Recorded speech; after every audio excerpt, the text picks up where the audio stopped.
Look, let's be entirely honest for a second. The idea of studying abroad is incredibly exciting, right? But then you start adding up the sheer cost of international tuition, the living expenses, the health insurance, and it is absolutely daunting. For so many people, it's the #1 roadblock that stops brilliant minds from actually taking that leap. But what if we could just completely remove that roadblock? Well, welcome to this explainer. Today, we are unpacking the UNSW Australia 2026 scholarships. We're talking about life-changing, fully funded opportunities for international students. We're going to break down exactly how you can access these funds and actually make studying in Australia a reality. So, here is our game plan for today. First, the overall UNSW scholarship opportunity. Second, undergraduate scholarship options. Third, master and PhD benefits. Fourth, finding your research supervisor.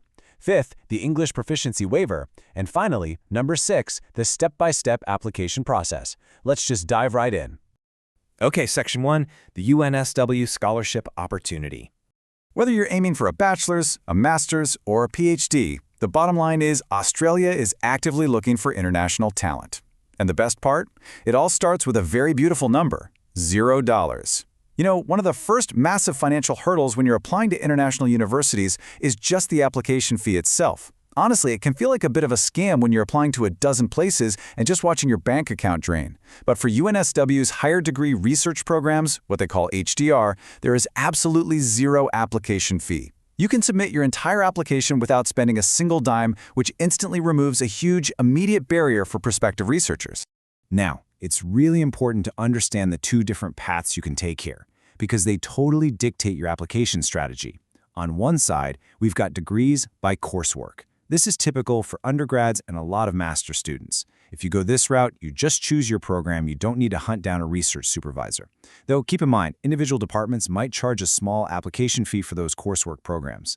But on the other side, we have degrees by research. These are the HDRs for master's and PhD candidates. For these, finding a supervisor is absolutely mandatory, but like we just talked about, there's zero application fee.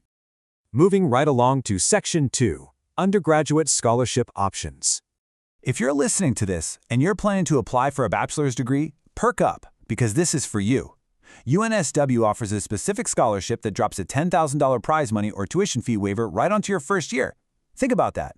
If your tuition is, let's say, $15,000, that $10K waiver drastically cuts down what you owe right out of the gate. And it actually gets better. If you go in, crush it, maintain a high CGPA, and keep your coursework up to standard during that first year, you can be nominated to receive this exact same waiver again for your second year.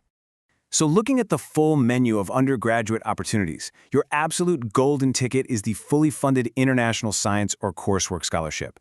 This bad boy waives your total tuition fee for the entire duration of your 3- or 4-year degree. That is the one you want to aim for. Then there's the International Student Award, which gives you a flat 20% tuition discount. Actually, quick tip on that. If you are a postgraduate student, you should probably skip applying for that 20% discount and focus entirely on the massive research grants. But for undergrads, it's a really solid backup option. And then, of course, we have those $10,000 waivers we just covered. All right, Section 3, Master and PhD Benefits. If you are a postgraduate student eyeing a master's by research or a PhD, our HDR candidates, things get incredibly exciting right about now. Yes, that number is real, 40,000 AUD. Sydney is a notoriously expensive city to live in. We all know that. So if you secure a fully funded HDR scholarship, you aren't just getting your tuition covered. You get an annual living stipend of almost 40,000 Australian dollars, plus a potential $5,000 top-up. Rent, groceries, sorted. You get to focus entirely on your research without stressing over picking up part-time jobs. To put that into perspective, a master's by research is fully funded for 2 solid years, while a PhD is covered for 3.5 years, and the package is just incredibly comprehensive. We're talking full tuition, that massive stipend we just mentioned, single overseas student health cover, which means your health insurance is completely taken care of, a family allowance, and even free conferences. And please, don't think this is just for the STEM fields. Engineering and medical health sciences are huge, obviously, but these funds are fully eligible and available for arts, design, business, and law. The funding is there. You literally just have to apply for it. Which brings us to Section 4, Finding Your Research Supervisor. Now, this is the most critical and honestly, kind of the trickiest part of the HDR application. If you are applying for a master's by research or a PhD, you absolutely cannot just blindly submit an application into the void. You have to go on to the UNSW portal, dig through the faculties, find a professor whose work actually aligns with yours, and email them to discuss your research project first. You need their nod of approval before moving forward. Basically, no supervisor means no research.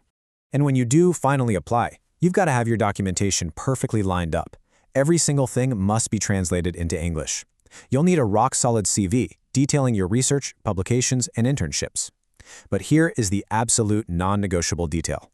You need 2 recommendation letters from your previous university, and one of them must be from a full professor. The second one can be from an associate or assistant professor, sure, but if you don't have that full professor letter, your application is just going to hit a brick wall. You'll also need your English proficiency certificate, which actually leads us perfectly into our next topic. Next up, Section 5, the English Proficiency Waiver. Okay, this is the part so many of you have been waiting for. When you go through the application portal, it's going to ask you a very direct question. Is English your first language? For a lot of international applicants, the honest, literal answer is no. But hitting no doesn't mean you automatically have to rush out, spend hundreds of dollars, and pull your hair out booking an IELTS test. You can actually get an exemption through this beautiful thing called sole language of instruction. Basically, if your last degree, whether it was a 2, 3, or 4-year program, was taught completely in English, you just provide an English equivalent certificate from your educational board. For example, Pakistani students can easily obtain the certificate from the IBCC. If you submit this proof showing your courses and assessments were entirely in English, UNSW can completely waive the IELTS requirement. Boom, done. Just be super careful. If your transcript mentions even one bit of coursework done in another language, that waiver will be denied. Finally, Section 6, the step-by-step application process. So now that you've got your documents and your waivers sorted, the portal itself is a pretty straightforward, unified 4-step system. First is the eligibility and document check. Honestly, don't even start this until your translated transcripts, your CV, and your letters are actually ready to go, or you're just going to get stuck on Step 1. Step 2 is your standard personal information. Step 3 is the big one, research details. Here is where you input the name of the supervisor you contacted, and crucially, listen to me here, you must explicitly select yes when asked if you want to be considered for a scholarship. Do not miss checking that box. Finally, in Step 4, you declare your English proficiency and upload that solely language of instruction proof if you're claiming the waiver. From $0 application fees, to $40,000 stipends, to totally legal ways to bypass the IELTS exam, we've kind of removed every excuse in the book today, haven't we?